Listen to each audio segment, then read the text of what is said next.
Hello, Further Meerkat here. Welcome to another episode of Let's Play as a Teenage Exocolonist.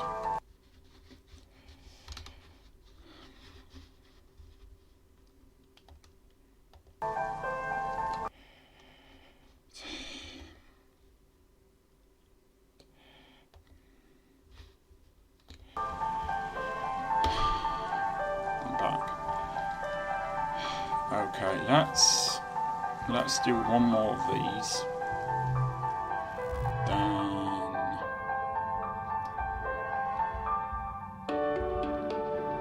let's do the children. Tank flags are down there already. Oh, Salan, do you have a moment? You go out on expeditions sometimes, right? Yes, at least far more than I do, or would ever wish to. So, would you mind doing me a favour? Of course. It's a small thing, really, and to understand it's not terribly dangerous either. Time replies. I simply need you to bring me some whole pie eggs the next time you come across a nest out there. I'd asked these, but well, she makes an evocative, dismissive gesture. Why?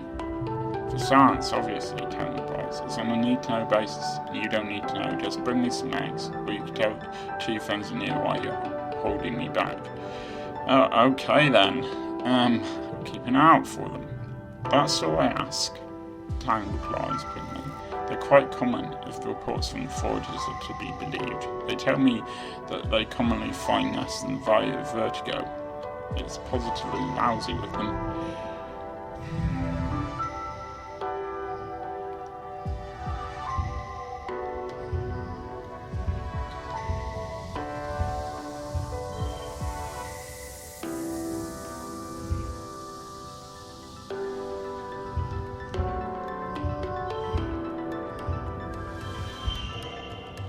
Good. Again, I might skip over some of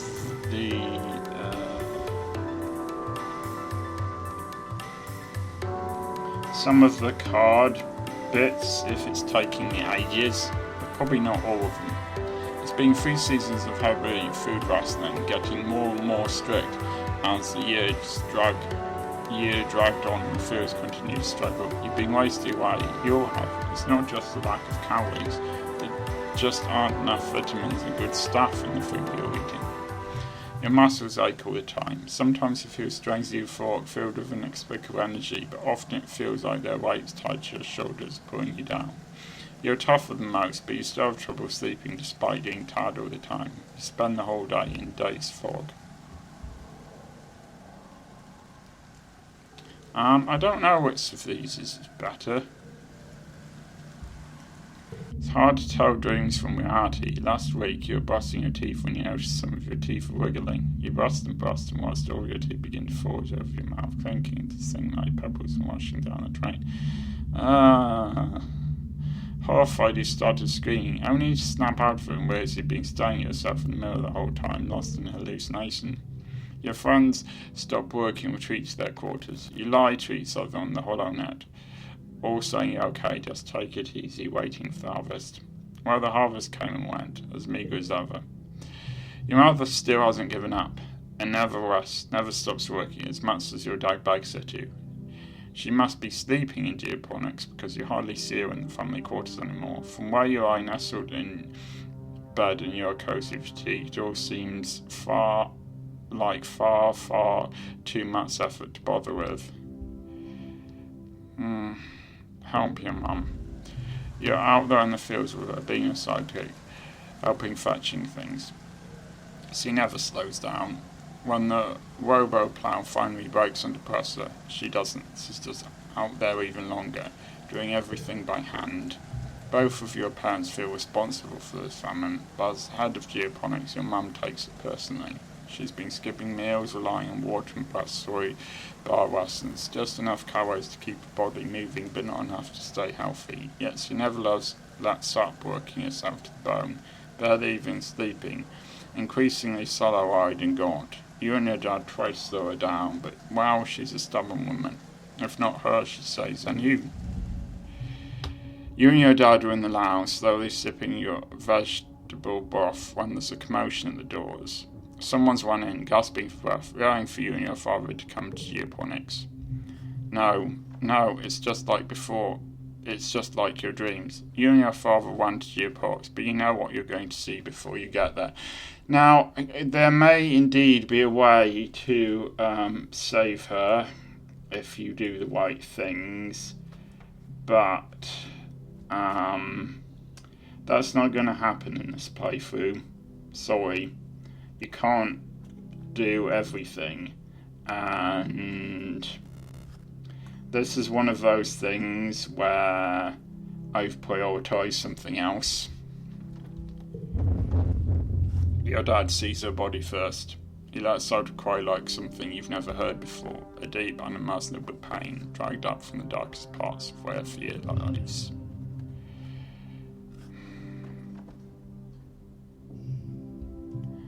Your dad falls to his knees beside the frail body of your mother. He pulls her into his arms and sobs, wretched and agonised. You don't even know what to think. Your mum always seemed larger than the body, but seeing her now, there's nothing there, just a fragile shell. They tell you she didn't even cry out, she just went to her knees and then lay down in the dirt, and that was it. She's gone. Your mother's body is taken to the incinerator room, and that night the colony gathers to pay their respects. Do you join them? Yeah, it seems wrong not to. The incinerator room has been cleared and a wraith of flowers has been placed over the mouth of the organics recycler.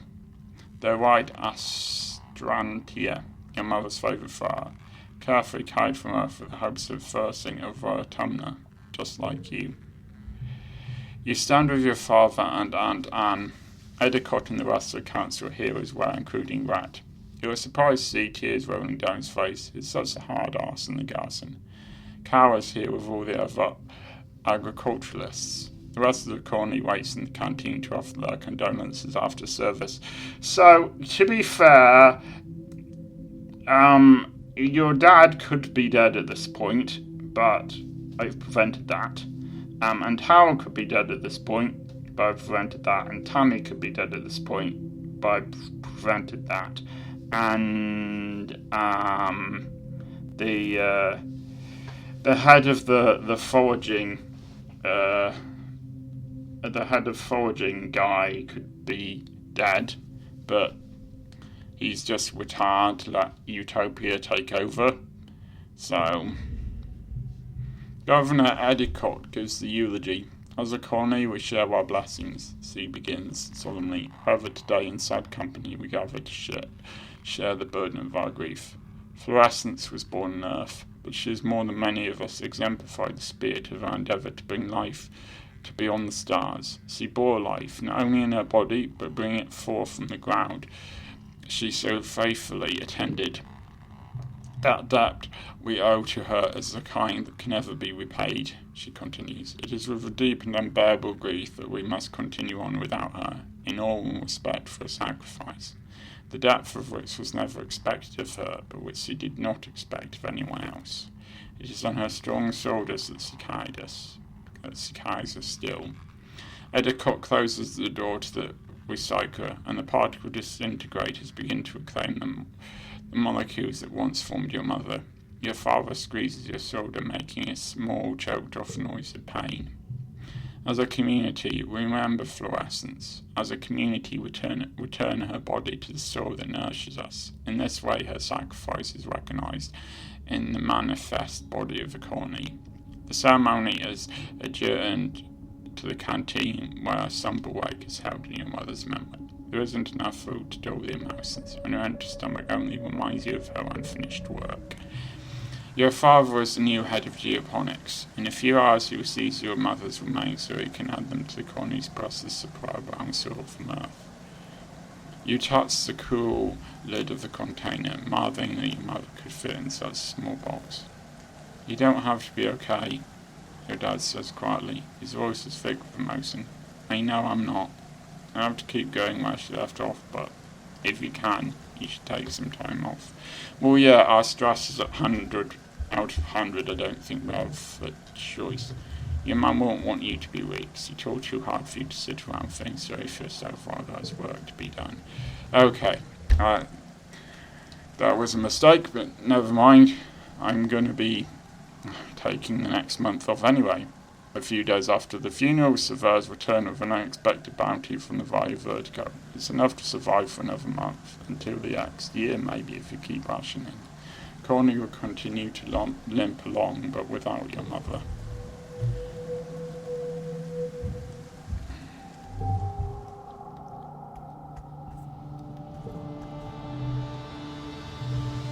I don't think I have a choice.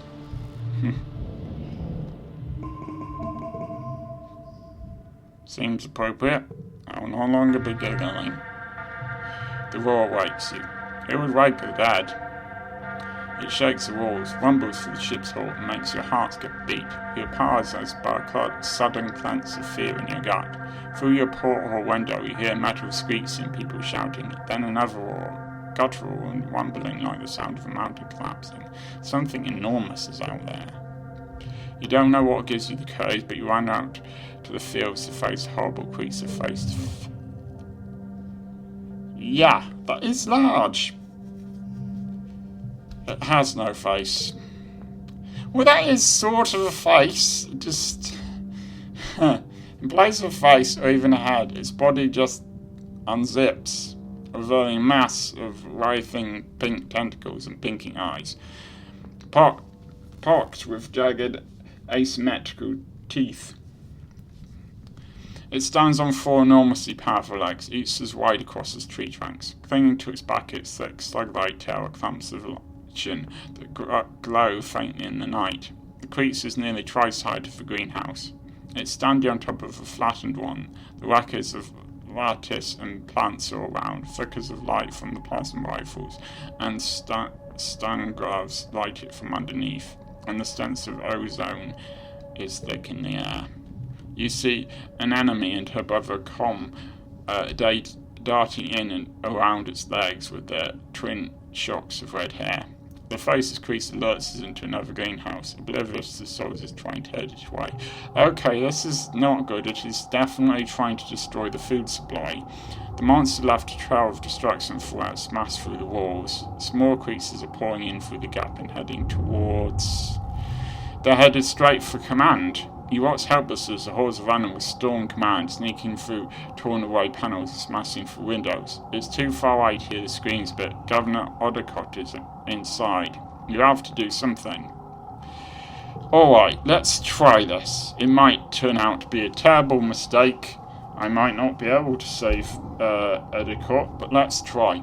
The small creatures are making a beeline for command, slipping into the heart of the colony while the defense squad is distracted. The line of slinking money-legged beasts pass by much easier targets, moving with eerie, almost tactical purpose. Whatever's happening, you have to stop them. The scene in command is chaos. The blast doors that would have protected the bridge from the pressurization in space are held open by a mound of corpses, both human and animal, and inside you hear Governor Odicott screaming for someone to help her. Well, this is a combat challenge, and my combat is not good, so this is going to be very tricky.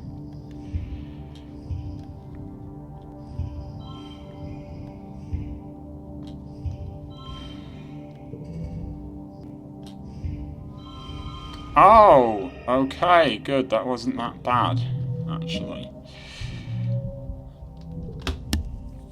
I mean, I know that my mum died, but we saved the governor here. You beat back enough beasts to help Eldicott escape the bridge. As you shelter under a meeting room table, you hear horrible noises from the rest of the ship. Metal screeching, that terrible abomination roaring, the sound of the creatures outside tearing their way through the hallways and trashing everything. Suddenly the ship lurches and drops a few feet, backering under the weight of something massive. Out the porthole window you see a fleshy pink tentacle snap against the side of the ship before the faceless abomination outside crashes to the ground, taking the entire outer wall of the ship with it. Edicott sobs quietly into her hands in the sudden silence. Yeah, I can see why. You wait a long time until congruence gives you the all clear. The council calls an all-colony meeting face the aftermath of the attack. In the oppressive gloom of Glow, you gather near engineering with the other survivors. It's one of the few buildings still standing. The corpse of the Faceless still sits in the caved-in wreckage of the stratospheric, spilling its flaccid pink tentacles from its horrible zipper-toothed maw. It's already beginning to stink. At least the governor survived. Governor Edicott takes the stage and thanks you personally for rescuing her during the attack. Because of your bravery, the colony still has its leader. She also acknowledges the bravery of the defense squad, citing their heroism and finally taking down the Faceless. If only it hadn't gotten away from them and stampeded right into the stratospheric. At least they stopped it before it got into engineering, as it would have activated the reactor and left a crater the size of an asteroid impact. Geoponics is gone, the greenhouse is destroyed and fuels trampled. After a year of suffering, starving and barely scraping by, you're not just back where you started, it's even worse. Everything your mum sacrificed herself for, gone in one night. The entire front half of the stratospheric has been destroyed. The living quarters, the canteen, the gas and the lounge, even the crash. It's all gone. It's all by some stroke of luck that people hiding in the crash weren't all killed. Governor Edicott solemnly reads the names of those who lost their lives. Too many. You'll stand for a moment of silence. You feel the weight of loss like a blow to your chest. An enemy and her family cry out when her brother Com's name is called, and their quiet sobbing continues through the silence. So there's an awful lot of stuff to read in this episode. With the living quarters destroyed, everyone moves into the engineering wing for shelter.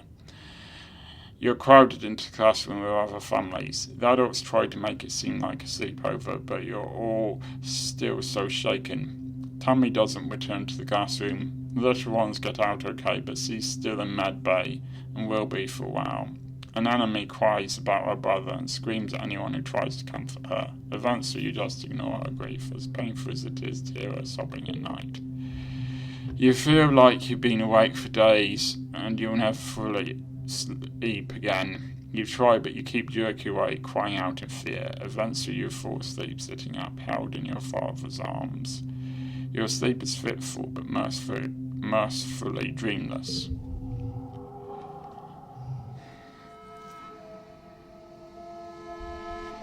Okay, and this is what it looks like when it's all destroyed.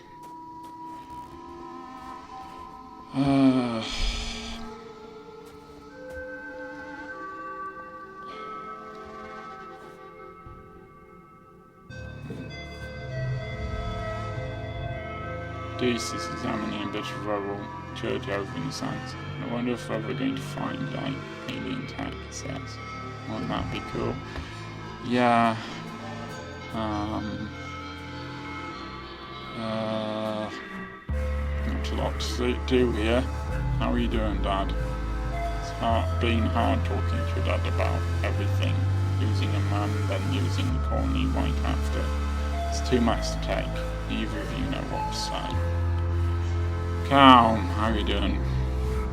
I know it's hard, Cal says, fluttering nervously with a tassel on his shirt. I just think, what would your mum do by now? She wouldn't complain, that's for sure. No, that's true.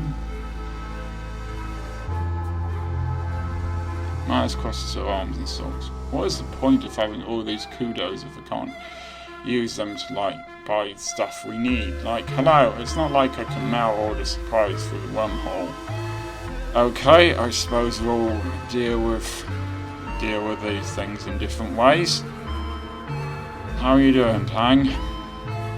Tangent frowns. I just don't understand, she says. Why now? Why does it keep getting worse? That is a good question, actually. And I am not sure where to go or what to do at this point.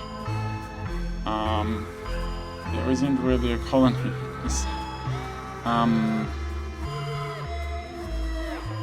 Okay, well, I guess I would go in here.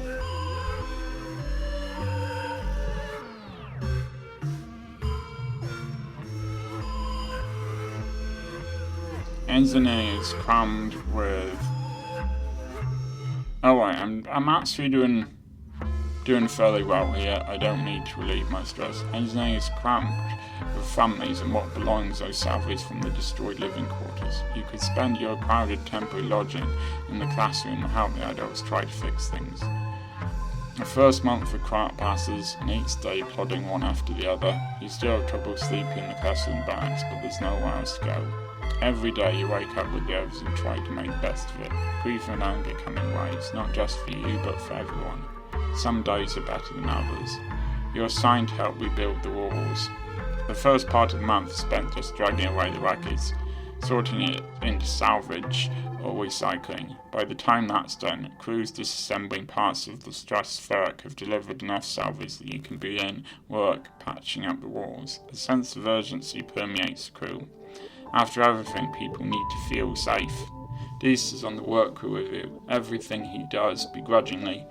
Walls didn't help the first time, he grumbles whenever anyone asks for his opinion. We should just tear them all down and live like the animals do.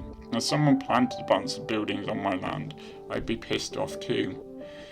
Well, I don't think what we're doing is pointless, but I mean, we are technically the aliens here who decided to land on their home planet.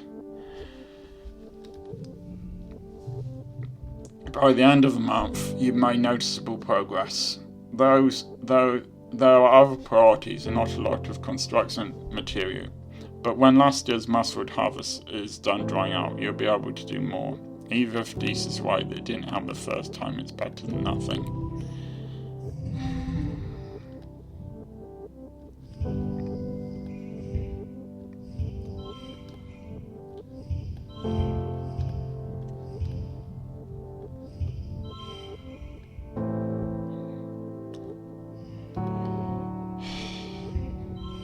Okay, well that's not going to make a difference anyway. I'm going to push through. The sun's finally dawned again on your birthday. You wake up early and climb to the top of Anzanine to watch the first sun's watery rays break down the horizon as the wormhole recedes across the sky. Dawn should represent hope after a long period of darkness, but this light only reveals the full extent of the damage to the colony. You've been having trouble sleeping, like most people. It's hard to find rest, cramped into the classroom with all the other kids and their families. And every time you close your eyes, you shake your head to clear the memories. Is there anything you could have done? Was the colony destined to be destroyed no matter what you do? You pull your blanket more tightly around your shoulders. Not your blanket, that one's gone. And stare out as the sun rises on the horizon, meek and sickly. Hey kiddo, you hear then. Your dad comes and sits down beside you. I was looking for you. Nice view, huh? At least you've got a rooftop patio out of the deal. He laughs a little at his own joke, then just sort of trails off with a sigh afterwards. He puts his arm on your shoulders and you sit in silence for a while, watching the sunrise pick out all the broken glass littering the fields, glimmering like a field of stars. Neither of you really know what to say. It's clear your dad feels like he has to give you a pep talk, but there's an oppressive nature to the silence that makes it feel impossible for either of you to start. Eventually he just sighs, his shoulders slump. I know things seem pretty bad right now, he says, squinting the sunrise. It sounds like it's taking all of his efforts to not cry, but it'll get better. It has to, right? You're not so sure. At least your mum wasn't here to say this. It matters. That's a silver lining, I guess. You watch the sunrise together for a few more minutes. After a bit, your dad musters up a brave smile and pulls out a little box tied with a piece of gardening twine. Happy birthday, my little butterbagger, he says. You know what it is before you open it. Your old medallion, the one your dad made with the sun on it to represent Earth, was broken during the attack, and all the cast you didn't even notice, but your dad did and made you a new one. It's just like you remembered. A similar design with a wormhole this time to represent Vertumna. You thank him and squint out at the swirling wormhole still barely visible in brightening sky. It's so massive and awe-inspiring this time of year, but always seems to herald disaster. You're happy to watch it fade away into the daylight. Your dad slaps you on the back. What a birthday, huh? Here's hoping they all get better from here. You both head back downstairs to the wreckage of the canteen, where they put up temporary roofing with whatever tarps and scraps could be found. The Corley nanoprinters, the few that still run, have been working day and night to replace the necessities of life, but laser construction projects are going to take some time. Anne has coaxed the kits in nanoprinters into making soy gruel and press bars. Life-sustaining but depressing. You and the other colonists eat your breakfast in stormy silence as you mentally prepare for the day. Governor Edicott looks more frail than you've ever seen her, but her eyes remain determined. Last week they held a massive funeral for everyone who died. There's talk of turning the Stratospheric's destroyed front half into Moru Shrine after everything useful has been salvaged. There's still so much to do. Alright, I'm going to end the episode there. See you next time.